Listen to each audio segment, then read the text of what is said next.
Could you just say like what are the pros and cons and who is this diet for? And is it like something that should be followed in the short term, or is there any benefit for the long term? Yeah. So basically, carnivore diet is obviously for people who have no religious or ethical concerns about meat, because this diet is only meat and eggs. Okay. The pros of this diet, sorry, the pros of this diet is, you can eat a kilogram of red meat and you can pose in the mirror like you can have that washboard abs, without even slightest amount of bloat.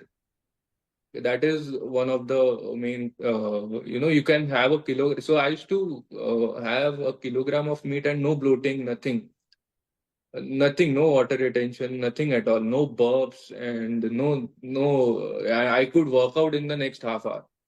You know, that was the main thing. And then again, because the carnivore diet puts you in a state of ketosis, the energy levels are good.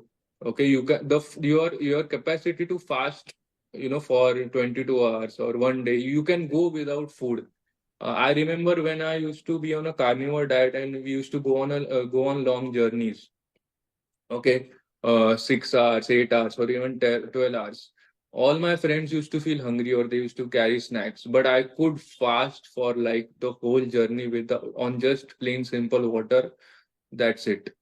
And nothing. I never used to feel hungry or never used to crave for something.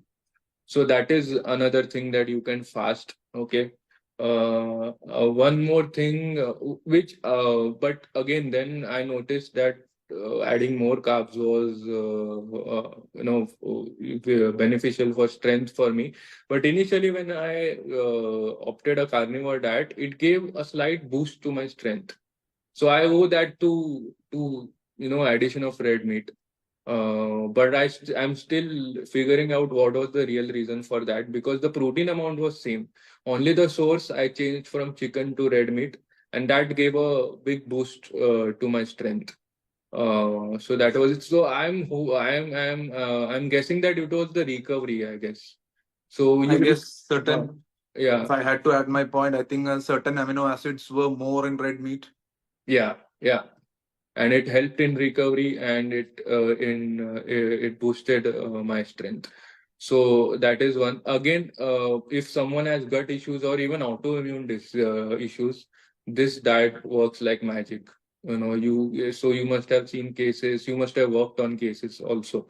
So this diet works like magic on people who have autoimmune issues and even gut issues.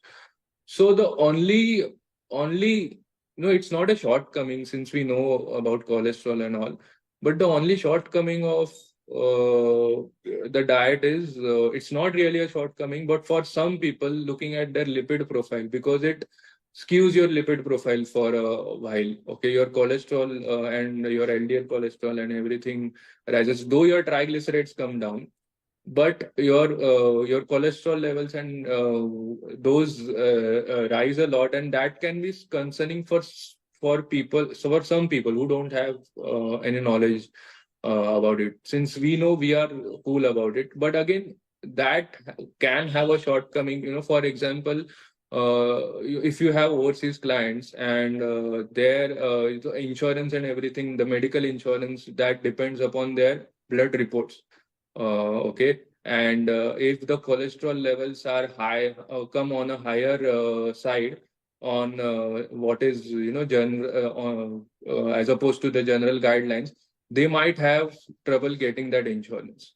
Okay. Mhm. So there have been a couple of instances like that, because obviously we can't change the guidelines. We know that it is not a cause of concerns, but again, the guidelines doesn't say so. So that is a con that I practically faced.